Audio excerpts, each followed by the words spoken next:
ስንፈተ ግንኙነት የሚባል ስም ሰጥቻለሁ። ወሲብ ከሚባለው ቃል ጋር ከሆነ ችግራችሁ ቲክቶክም ወሲብ ከሚለው ቃል ጋር ከሆነ ሽክክ ያላችሁት ቀይሬዋለሁ። ከዚህ በኋላ ስንፈተ ግንኙነት ብዬ ነው የማወራው። ከዚህ በኋላ ስንፈተ ግንኙነት ምን ያካትታል? የብልት አለመቆም ችግር፣ ቶሎ መጨረስ፣ ዘግይቶ መጨረስ፣ ፍላጎት ማነስ፣ ለሁለተኛ ዙር ዝግጁነት ማጣት። ስለዚህ በማንኛውም ስንፈተ ግንኙነት መታከም ከፈለጋችሁ ባዮ ላይ ባስቀመጥኩት ስልክ ቁጥር ከጠዋት 3 ሰዓት እስከ 12 ሰዓት ድረስ በመደወል በአካል ለመምጣት ቀጠሮ ማስያዝ ትችላላችሁ። በሬ ሁል ጊዜ ክፍት። እንዴት ፍቅር ብዬ ያዝኩት ነገር ሱስ ሊሆንብኝ ይችላል ብላችሁ በጣም ሊገርማችሁ ይችላል። ግን ትራውማ ቦንዲንግ ውስጥ ያሉ ሰዎች የቁማር ሱስ ካለባቸው ሰዎች እና የሶሻል ሚዲያ ሱስ ካለባቸው ሰዎች ጋር አንድ አይነት ነገር ሼር ያደርጋሉ። እሱ ምንድነው? ኢንተርሚተንት ሬንፎርስመንት የምንለው ነገር ነው በሳይኮሎጂ። ኢንተርሚተንት ሬንፎርስመንት ማለት ነው የምናሳየው ባህሪ ወይ ለአካባቢያችን የምንሰጠው ምላሽ አልፎ ስኬጁሉን በማናውቀው መልኩ ሽልማት ሲያገኝ ማለት ነው። እዛ ፍቅር ውስጥ ስንሆን መቼ እንክብካቤው ፍቅሩ እንደሚደርሰን አናውቅም። ስለዚህ ሁሌ እዛ ፔን ውስጥ ብንሆን እንኳን ቆይተን እየታገልን ያ እስኪመጣ ድረስ እንድንጠብቅ ያደርገናል ማለት ነው። ልክ ፍቅሩ ወይ እንክብካቤው ሲደርሰን ደግሞ ብሬናችን ዶፓሚንን ከእስከዛሬ ከምናገኘው በላይ አድርጎ ሪሊዝ እንዲያደርግ ያደርጋል ማለት ነው። ምክንያቱም ቆይቶ ጠብቆ ነው ያገኘው። መልሶ ደግሞ ያ ይጠፋል። ኔክስት ደግሞ መቼ ያ ፍቅር እንክብካቤ እንዳይመጣ አሁንም አያውቅም ማለት ነው። ስለዚህ ግድ የለም ትንሽ ታገሽ፣ ትንሽ ታገስ፣ የተሻለ ሰው ትሆናለች፣ አሁን ትሻሻላለች፣ አሁን ጥሩ ሰው ይሆናል፣ ግድ የለም ታገስ የሚል አይነት ብዥታ ውስጥ እንገባለን ማለት ነው። ምክንያቱም ሬንፎርስመንቱ መቼ መጥቶ ይሲ በጣም ጥሩ ፍቅር ውስጥ ነው እኮ ያለሁት የሚለውን ነገር እንደምናገኘው ስለማናቅ ማለት ነው። በጣም እያገዛችሁ እንደሆነ ተስፋ አደርጋለሁ። ስለ ሳይኮሎጂ ብዙ ማወቅ የምትፈልጉ ከሆነ ይህን አካውንቴን ፎሎ ማድረጋችሁን አትርሱ። አንድ ትንሽ ውሳኔ እንዴት ትዳሬን እንደቀየረው ነው ማጫወታችሁ። እኔና ባለቤቴ በጣም ትንሽ በሆኑ ነገሮች፣ በጣም በጥቃቅን ነገሮች እንጨቃጨቅ ነበር እና በጣም ቀላል አለመግባባቶች ማለት ነው። አንዳንዴ እንያዝና ያንን ነገር ወይ አንፈታውም ወይንም ደግሞ ያልሆነ ነገር እንነጋገራለን። አንድ ቀን ራሴን አንድ ጥያቄ ጠየቁት። ምንም ትርጉም በሌለው በተራ ነገሮች ለምን እንጨቃጨቃለን? ለምንስ ራሳችንን እንጎዳለን ብዬ አሰብኩኝና የተለየ ነገር ማድረግ ፈለኩኝ። አንድ ቀን አለመግባባቶች ተነሱና ማውራት ጀመረን። ያኔ እንደ ሌላ ጊዜ መልስም አልሰጠውም። ያንን ነገር ለማሳመንም አልጣርኩም። ምንም ነገር አላልኩም። ብድግ ብዬ ተነስቼ ከመኝታ ቤት ወጥቼ ሌላ ሩም ቀይሬ ቁጭ አልኩኝ። ከዛ በኋላ የተወሰነ ጊዜ እዛ ሩም ውስጥ ስቀመጥ ሁሉ ነገር ለቀቀኝ። ከዛ በኋላ እሱም እንደኔ አይነት ስሜት ተሰምቶት ነው መሰለኝ ትንሽ ቆየና ያለውበት ሩም መጣ። ከዛ ያንን ጉዳይ አንስተን ተነጋገርን። ስንነጋገር ግን በተረጋጋና በመግባባት ነበረና ከዛ በኋላ ባለቤቴ ምን አለኝ፣ አሁን እኮ እንደዚህ የጀመርነውን ነገር ጥለሽ ባትወጪ ኖሮ እርስ በርስ እንደዚህ እንከራከርና የሌለ ነገር ውስጥ እንገባ ነበረና ጥለሽ መውጣትሽ ጥሩ ነው መሰለኝ። ካሁን በኋላ በቃ እንደዛ ነው የምናደርገው ተባባለ። አሁንም እንደዚህ በአንዳንድ ነገር ሳንስማማ አለመግባባት ሲፈጠሩ እኔ ተነስቼ ከዛ ነገር ላይ እርቃለሁ። ብዙ መመላለስ አልፈልግም። እሱም እንደኔ እንደዚህ መመላለስ አይፈልግም እና ተመልሰን በእርጋታ እንነጋገራለን። ከዛ ይህንን ነገር በቃ እየለመድ ነው መጣና ድሮ ትንሽ ነገር የሚያጣላን አሁን በቃ በእርጋታ ነው የምናወራው። ስናወራም በቃ በጥሩ ሁኔታ ነው የምናወራው፣ በመሰማማት ነው የምናወራው እና በቃ በጣም በተከባበረ እና በተረጋጋ ነገር ማውራት ጀመርን እና ያቺ የወሰንኳት ለማሸነፍ ወይንም እሱን ለማሳመን ወይንም ደግሞ እሱን ለመለወጥ እሱም እኔን በቃላቶች ለማሳመን እኔም ደግሞ እሱን በቃላት ለማሳመን የምናደርገውን ነገር ሁለታችንም ስናቆመው በጣም ጥሩ የሆነ ኮሚኒኬሽን ፈጠርን። በጣም በተረጋጋ ነገር ነው የምናወራው። በጣም በመሰማማት በመከባበር ነው የምናወራው እና ያ ትንሽ ነገር ብዙ የትዳሬን ነገር ነው የለወጠው። ብዙ ሰዎች ትዳራቸውን በትልቅ ነገር አይደለም የሚፈቱት። ትልቅ ነገር ስል ዝሙት ወይንም እሷ ቺት አድርጓ የእሱ ቺት አድርገው አይደለም። ብዙ ጊዜ ባለመግባባት ነው ሰዎች ትዳራቸውን የሚፈቱት። ያ የአለመግባባቶች ይጠራቀሙና ያድጉና ከዛ ያልሆነ ነገር መነጋገር፣ ከዛ የፓስት ላይፍ ማንሳት፣ ከዛ ብዙ ነገር ይደራረብ እና ሰዎች ወይ አንድ ቤት ውስጥ ሆነው ዲስኮኔክት ይሆናሉ። ማለትም ለልጅ ብለው ወይ ለሆነ ነገር ብለው የራሳቸውን ያላቸውን የፍቅር ግንኙነት ወይንም ኮሚኒኬሽናቸውን ትተው ለሌላ ነገር መኖር ይጀምራሉ። በአንድ ቤት ውስጥ ሆነው ዲስኮኔክት ሆነው ይኖራሉ ወይንም ደግሞ ትዳራቸውን ይፈታሉ እና እንደዚህ አይነትን ነገር ለማስወገድ ግዴታ አንዱ መሸነፍ አለበት። አንዱ ሲሸነፍ በቃ ያ ነገር ይስተካከላል ብዬ አስባለሁ። ይሄ የኔ የትዳሬ ኤክስፔሪየንስ ነው። አንዳንድ ጊዜ ዝምታ መሸነፍ አይደለም፣ ትዳራችንን የምናድንበት ፍቅራችንን የምንጠብቅበት ጥበብ ሊሆን ይችላል እና ከመመላለስ ይልቅ ዝምታ ሊሻል ይችላል። የኔን ትዳር አድኖልኛል። አንተን ማጣቷ እንደሚቆጫት የሚያሳዩ 7 ምልክቶች። ከዛ ግንኙነት ራስ ወጥተህ ሊሆን ይችላል፣ እሷ ገፍታህ ሊሆን ይችላል። ከነዚህ ምልክቶች አብዛኞቹ ካየህባት አንተን ማጣቷ ይቆጫታል ማለት ነው። እነዛ 7 ምልክቶች አጠራር ያቀርባቸዋለሁ። እንደዚህ በሳይኮሎጂ የተደገፉ የሪሌሽንሺፕ ቪዲዮዎች እንዲደርስህ ፎሎ አድርገኝ። አንደኛ፣ ተደጋጋሚ ህይወትህን ቼክ ታደርጋለች። ስቶሪ ፖስት የምታደርገው ነገር፣ የቆዩ ፖስቶችህን ተደጋጋሚ ቼክ ታደርጋለች። በአጋጣሚም ሊሆን ይችላል መንገድ ላይ አንተን ማግኘት የምችልበትን አጋጣሚዎችን ትፈጥራለች። ሁለተኛ፣ በድንገት አንተን ኮንታክት ማድረግ ትጀምራለች። ሲምፕል የሆነ ሜሴጅ ሊሆን ይችላል፣ እንዴት ነህ ደህና ነህ የሚል ሜሴጅ ሊሆን ይችላል። ግን ከብዙ ቆይታ በኋላ ድንገት አንተን ኮንታክት ታደርጋለች። ሶስተኛ፣ ስላለፈ ትውስታ ታነሳለች። ለሁለታችሁ የሆነ አይነት ትርጉም ያለው ሞመንት፣ ጊዜ ወይም ቦታ ስለዛ አንስታ ታወራለች። የነበረው ያለፈው ስሜት ለመቀስቀስ አስባ ማለት ነው። አራተኛ፣ ስለ ፍቅር ህይወትህ ማወቅ ትፈልጋለች። ቀለል ያሉ ጥያቄዎችን ትጠይቃለች። አሁን ከሆነች ልጅ ጋር እየተዋወቅና እያገኘህ እንደሆነ ለማወቅ። አምስተኛ፣ ከምታቀት አይነት ሴት የተሻለች እንደሆነች ታሳያለች። ሞር ካይንድ ትሆንልሃለች። ፖላይትና ላቪንግ አይነት ሴት ሁና ትገኝልሃለች። በቃ ኦልሞስት ካንተ ጋር በጣም ኬርፉል ትሆናለች። ስድስተኛ፣ ለውጥህን ማየት ትችላለች። ስኬትህን ሊሆን ይችላል፣ የማይንድ ሴት ለውጥህ ወይ ደግሞ የላይፍ ስታይል ለውጥ ኖቲስ ማድረግ ማየት ትችላለች። ያንተ ነገር አቴንሽኗ እየሳበ ነው ማለት ነው። ሰባተኛውና የመጨረሻው ደግሞ ይሄ ሁኔታዋ ፊል ታረጋዋለህ በውስጥ።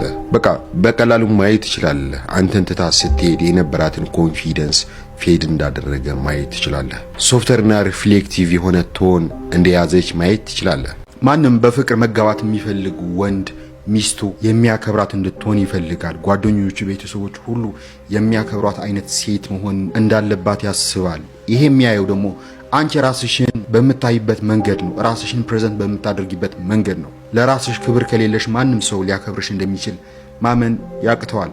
ማንምም አይችልም። ከልብ ያፈቀርካትን ሴት አታገኛትም። ለምን ይመስላል? ስለማታስመስል፣ አስመሳይ ስላልሆንክ፣ እውነትን ለብሰ እውነትን ይዘ እንደዚህ ግልጥ ብለ ስለምትሄድላት። ለምን? እሷ በአስመሳይ ወንዶች ተከባለች፣ ቢዚ ነች። ያንተ እውነት ያንተ ፍቅር አይታያትም። ያፈቀርካትን ሴት ልታገኛት የምትችለው ወይ ከብዙ ዓመታት በኋላ ነው። ለምን? እነዛ አስመሳዮች ጥለዋት ገሸሽ ሲሉ ያንተ እውነት ይታያታል። አፍቃሪ ከሆናችሁ እዚህ ምድር ላይ ያፈቀራችሁትን ሰው የማግኘት እድላችሁ በጣም ዜሮ ነው። ለምን? አታስመስሉማ፣ እውነተኛ ስለሆናችሁ። ወድጄ አፍቅሪያት በክብር ሽማግሌ ልኬ ለትዳር ብጠይቃት ድሃ አላገባም ብላ አዋርዳ መለሰችኝ። ይሄን ውርደት ግን ተሸክሜ አልኖርኩም። እልህ ምላጭ ያስወጣል አይደል የሚባለው? እሷም ሆነች ማንም ባልጠበቀው ሁኔታ ሚስቴ ያደረኳት ይላል የዛሬው ታሪካችን። ሰቦቿ በሃይማኖቱ ረገድ በጣም ትልቅ ሰውና ብዙ ተከታይ ያላቸው መሪዎች ናቸው። በከተማችን በጣም ታዋቂና ተወዳጅ ቤተሰቦች ናቸው። ከነዛ እነሱን ከሚያደንቁ ከሚወዱ ቤተሰቦች አንዱ ደግሞ የኛ ቤተሰብ ነው። አባቴ በጣም ይወዳቸዋል። ከልጅነት ጀምሮ የእነሱ ቤተሰብ እንድንሆን ከእነሱ ጋር እንድንዛመድ እጅግ በጣም ይፈልጋል። በየጊዜውም ይህን ነገር ከእሱ አንደበት እየሰማሁ ነው ያደግኩት። ቤተሰቡ በጣም ታዋቂና ተወዳጅ ከመሆኑ የተነሳ የስጋ ዝምድና ባይኖረንም አባቴ ተከታያቸውና አፍቃሪያቸው ስለሆነ በወር አንዴም ሆነ ሁለቴ ልጆችም ሆነን ቢሆን እነሱን ለመጠየቅ እነሱ ቤት እንሄድ ነበረ። በምንሄድበት ሰዓት የዛሬዋ ሚስቴ ሕፃን ልጅ ነበረች፣ ትንሽዬ ልጅ ነበረች።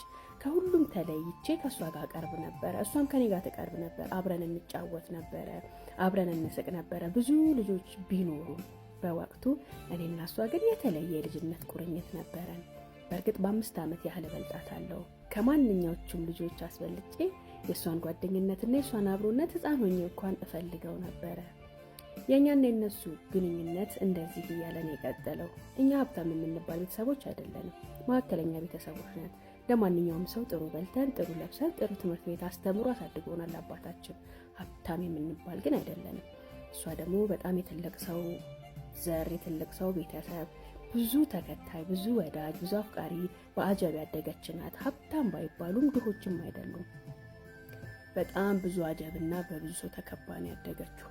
ያ ግንኙነታችን ወጣትነታችንም ላይ ቀጠለ። ወጣቶችም ሆነን እነሱን ለመጠየቅ ከቤተሰብም ጋር እንሄድ ነበረ። ያ የልጅነት ስሜቴ ግን ወጣት ስሆን ከአባቴ ከነበረው ጉጉት ከሱም ፍላጎት ጋር ተደማምሮ ይመስለኛል ለሷ የተለየ ስሜት አሳድር ጀመር። እኔ 20ዎቹ መጀመሪያ ላይ እሷ ደግሞ 15 ላይ ስትገባ በሚገርም ሁኔታ እሷን ፈላጊ እሷን ጠያቂ እዛ ቤት ይጎርፍ ጀመር። ይህን ነገር ስሰማ ደግሞ ውስጤ መቃጠል፣ መናደድ፣ የማላቀው ስሜት እየተሰማኝ መጣ። በሚገርም ሁኔታ በ15 ዓመቷ በጣም ብዙ ሰው እሷን ለማግባት ሽምግልና እነሱ ቤት ይላካል። ነገር ግን በተለያዩ ምክንያቶች ይፋረሳል። ከ15 ዓመቷ ድረስ የጀመረው ሽምግልና እስከ 18 ዓመቷ ድረስ ቀጥሏል። 18ኛው ዓመቷ ላይ ግን እኔም ትምህርቴን ጨርሼ የተወሰኑ ስራዎችን ይዤ ተፍ ተፍ ማለት የጀመርኩበት ሰዓት ስለነበረ የራሴን ትንሽ ቤት ተከራይቼ መኖር ጀመርኩኝ። በዛ ወቅት ይህን ስሜቴንና ፍላጎቴን ይረዳ የነበረ የልጅነት ጓደኛዬ ነበረ። እናም አንድ ቀን ቁጭ ብለን ስናወራ ምናልባት እኮ እሷም አንተ እንደምታፈቅራት ታፈቅር ይሆናል፣ ያንተ መውደድ ውስጧ ስላለ ይሆናል። በጣም ትልልቅ ሰዎች፣ በጣም ብዙ ሰዎች እስከ ዛሬ ድረስ ለሽምግልና እየሄዱ ለምንድነው ትዳሩ የሚፋረሰው? ለምንድነው ማታገባው? ምናልባት እኮ እሷም አንተን ስለምትወድህ ሊሆን ይችላል የሚል ንግግሩ ክሊክ አደረገኝ። እውነትህን እኮ ነው አልኩት። ታዲያ ስለው ለምን ሽማግሌ አትልክ? ቢያንስ ቤት ተከራይተህ መኖር ይችላል። ለሁለታችሁ መኖር አያቅታችሁም ከተዋደዳችሁ። ለአባት ነገራቸው ደስተኛ ይሆናሉ። ለትዳር ጠይቃት የሚል ማበረታቻውን ስሰማ አንዴም ሁለቴም ደግሜ ያላሰብኩበትም። በጣም ደስተኛ ሆንኩኝ። ከዛም አባቴን ሄጄ ውስጥ ላይ ያለውን ነገር ነገርኩት። ማግባት እፈልጋለሁ፣ ስለዚህ ከነሱ ቤት እከሊትን እንድታጭልኝ አልኩት። አባቴም ሁሌም የሚፈልገውና የሚመኘው ነገር ስለነበረ እጅግ በጣም ተደሰተ። ትላልቅ የሚላቸውን ሰዎች ሰብስቦ ሽምግልና ሄደ። በሚቀጥለው ቀን ተቀጠረ። አቤት ቀኑ እንዴት እንደደረሰ! ለሳምንት ነበር የተቀጠረው። በሚገርምሽ ሁኔታ ግን በቀጠሮ ቀን ሲሄዱ ሁላችንን የሚያስደነገጠ ምላሽ ነበር የገጠመን። አትፈልግም፣ ፈቃደኛ አልሆነችም፣ ይቅርታ ተባሉ። አባቴ መጥቶ ሲነግረኝ በጣም ደነገጥኩ። የጨዋም ሆኜ ቀረሁኝ። ለምን፣ እንዴት፣ እቺ ልጅ ምንድን ያለባት ችግር እያልኩኝ ጓደኛዬ ጋር ማውራት ጀመርን። እንደዚህ ከሆነ ስትል ጓደኛዬ በጣም ተናደደ። ስለዚህ እኔ በግል ሄጄ ላናግራት፣ ያለውንም ነገር ልጠይቅና ልንገራት በሚል ሀሳብ ተስማማን። ጓደኛዬ ሄደ። ቁጭ አድርገው አዋራት። ሲያዋራት ግን ያልጠበቀውን ምላሽ ሰማ። ድሃ አላገባ ምን አለው? በምኑ ሊያስተዳድረኝ ነው? በጣም ከሱ የተሻሉ ሰዎች ህይወቴ ውስጥ መጥተው ነበር። በጣም የበለጠ የተሻለ ስለምፈልግ ነው እስካሁን እያፋረስኩ ያለሁት የሚል እንቅጩን ነገረችው። ከግራ ከቀኝ ፍን አድርጎ ሲይዛት ይህን የሰማው ጓደኛዬ እሱ ቢነግረኝ እንደማላምነው ስለተረዳ ደውሎ እኔ እንድሰማ አድርጎ ድጋሚ ጠየቃት። ድሃ ስለሆነ አላገባውም ነው ያልሽኝ የሚል ማረጋገጫን እንድትሰጠው ሲጠይቃት፣ አዎ ድሃ ነው አላገባውም፣ በእኔ ህይወት ውስጥ የተሻለ ሰው መምጣቱ ስለማይቀር ያን ሰው እየጠበቅኩ ነው ብላ በፌዝና በሳቅ ስትመልስለት በጆሮዬ ከስልኩ ውስጥ ጥልቅ አለ። እንደዛ ቀን ደንግጬ ውርደት፣ ታናሽነት፣ የበታችነት ስሜት ተሰምቶኝ አያውቅም። እልህም ያዘኝ። ሄጄ እንዳናግራት እንዳንቃትም ተሰማኝ። ያን ማድረግ ግን አልችልም። ከባድ የሆነ እልህ ውስጥና ንዴት ውስጥ ገባሁ። ጓደኛዬ መጣ፣ አስተዛዘረኝ። አብሽር እንዲቆርጥልህ ብዬ ነው በጆሮ እንድትሰማ ያደረግኩ። እንደዚህ አይነት ሴት እንደውም አታስፈልግም። ገንዘብን የምትወድ ገንዘብን የምታስብ ሴት እንደውም አታስፈልግም። እንዲቆርጥልህ ብዬ ነው አለኝ። እሱ ማበረታቻ አልጠቀመኝም። ከዛ በኋላ ይበልጥ ስለሷ እያሰብኩ ይበልጥ ስለሷን እየፈለኩ ይበልጥ እሷን የማግኘት ጉጉትና እልህ ውስጥ ገባሁ። ነገር ግን ከዛ በላይ ድህነቴን አሸንፌ ማሳየት አለብኝ። እኔ በእርግጥ ድህነቴን እስካሸንፍ እሷ አትጠብቀኝም። ታገባለች፣ ትወልዳለች። እሷን የማግኘት ተስፋ የለም። ነገር ግን ቢያንስ እሷን እንዳላገኝ ያደረገኝን ያስናቀኝን ድህነት ማሸነፍ አለብኝ የሚል ከባድ እልህና ቁጣ ውስጥ ገባሁ። 2 ዓመቶቹን 3 ዓመቶችን እንዴት እንዳሳለፍኩ አላውቅም። በጣም በሚገርም ተመስጦና በሚገርም እልህ ሆኜ ስራዬ ላይ አተኮርኩኝ። አንድም ቀን ግን ረስቻት አላውቅም። ሁሌም ስለሷ ጠይቃለሁ። ሽማግሌዎች እንደሚመጡ አሁንም እየመለሰች እንደሆነ አብዛኛውን ሰው የኔ ሽማግሌ ከመለሰች በኋላ አሁንም እየሰጡኝ ያለው ምክንያት አንዳንዱ ከጠየቀ በኋላ ራሱ እየተዋት፣ አንዳንዱ ደግሞ በኢኮኖሚ ምክንያት እምቢ እያለች መሆኑን እየተነገረ ይመጣ። ከዛ በኋላ ግን እሷ ከፍተኛ የሆነ የማግባት ፍላጎት ቢኖራትም ባልታሰበ ሁኔታ እሷን የሚጠይቅ ሰው ጠፋ። ለ2 ዓመት የሚሆን እንደዛ ቤታቸውን ሲያጨናንቅ የነበረው እሷን ጠያቂ ሰው እልም ብሎ ጠፋ። እሷም ከባድ ድብርትና ጭንቀት ውስጥ እንደገባች ሰማሁ። አሳዘነችኝ፣ ደስም አለኝ። እኔ ይበልጥ በልህ መስራት ጀመርኩኝ። አታምኘኝም፣ ወቴ ሙሉ ለሙሉ ነው የተቀየረው። በጣም ገንዘብ አገኘው፣ መኪና ገዛው፣ ቤት ሰራው፣ ሌላው ቀርቶ ፎቅ ጀመርኩኝ። ይሄን ነገርም እንድትሰማ አደረኩኝ። በሚገርምሽ ሁኔታ አሁንም እወዳታለሁ፣ አሁንም እፈልጋታለሁ። አባቴ ጋር ድጋሚ ሄጄ ምፈልጋቸውን ኢኮኖሚ ደረጃ ላይ ከደረስኩኝ በኋላ እንዲጠይቅ አደረኩት። ሄዶ አባቴ ድጋሚ ሽምግልና አገባ። ወዲያው ነበር እሺ የተባለው። አገባኋት፣ ሀብታም ሆኜ አገባኋት። እንዳገባኋት አካባቢ ጓደኞቼ ልበቀላት፣ ላሸማቅቃት እንደነበር ያስቡ ነበር። እኔ ግን አንድም ቀን እንደዛ አይሰማኝም።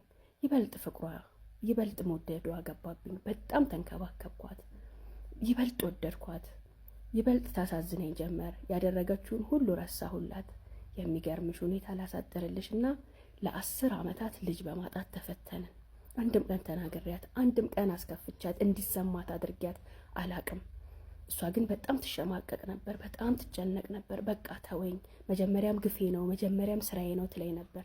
እኔ ደግሞ ከልጅም ከምንም በላይ እሷን እንደምፈልጋት እነግራት ነበር። ይኸውልሽ የፈጣሪ ስራ። በመጨረሻ ግን በላይ በ3 ልጆች ከ10 ዓመት በኋላ ቤታችን ሞላ። ፍቅር ሁሌም ያሸንፋል። ፍቅር ታላቅ ነው። እሷን በማፍቀሬ ፍቅሬን ማሸነፍ የኔ በማድረጌ በጣም ደስተኛ ነኝ። አሁን የ3 ልጆች አባት ሆኛለሁኝ። አብረን በትልቅ ፍቅር እየኖርን ነው። ዞሪ ብዬ ሳስበው ግን እንኳንም ቢያልሽኝ፣ እንኳንም እልውስ ከተትሽኝ፣ ህይወቴን አላሸንፍም ነበር እላለሁ። ፍቅረኛሽ የምር ያፈቅርሽ እንደሆነና የምር ካንቺ ጋር መቀጠል ለዘላለም መኖር ይፈልግ እንደሆነ የምትጠራጠሪ ከሆነ ይሄ ቪዲዮ ላንቺ ነው። ይሄ ልጅ እነዚህ 5 ነገሮችን ሲያደርግ ካላየሽው ጥርጣሬሽ ልክ ነው፣ ካንቺ ጋር የመቀጠል ሐሳብ የለውም ማለት ነው። እነዚህ 5 ነገሮች አጠር አድርጌ አቀርባቸዋለሁ። እንደዚህ በሳይኮሎጂ የተደገፉ የሪሌሽንሺፕ ቪዲዮዎች እንዲደርስሽ ፎሎ አድርጊ። አንደኛ፣ አንድ የሚያረጋችሁ ስራ ሲሰራ አታዩ። ቃል ሊገባልሽ ይችላል። ከ2 ዓመት በኋላ እንጋባለን ወይም እንደዚህ እናደርጋለን ሲልሽ ትሰሚ ይሆናል። የምር ግን እንድትጋቡ የሚያስችላችሁ አንድ ለመሆን የሚያስችላችሁ ስራዎችን ሲሰራ አታይም። ሁለተኛ፣ በስርዓት ከጓደኞቹና ከቤተሰቦቹ ጋር አያስተዋውቅሽም። ጀስት አብረውት ከሚጠጡ ከሚበሉ ሰዎች ሊያስተዋውቅሽ ይችላል። የምር የልብ ጓደኞቹ ከሆኑ ሰዎችና በጣም የቅርብ ከሆኑ ቤተሰቦቹ አያስተዋውቅሽም። ይህ ያደረገ ነው ማለት ካንቺ ሚስጥር አድርጎ የያዘው ነገር አለ ወይም አንቺ ሚስጥር ነሽ ማለት ነው። ሶስተኛ፣ አንቺ ላይ ኢንቨስት አያደርግም። ማንም ወንድ ሚስቱ የተሻለችና ሊኮራባት የሚችል አይነት ሴት እንድትሆንለት ይፈልጋል።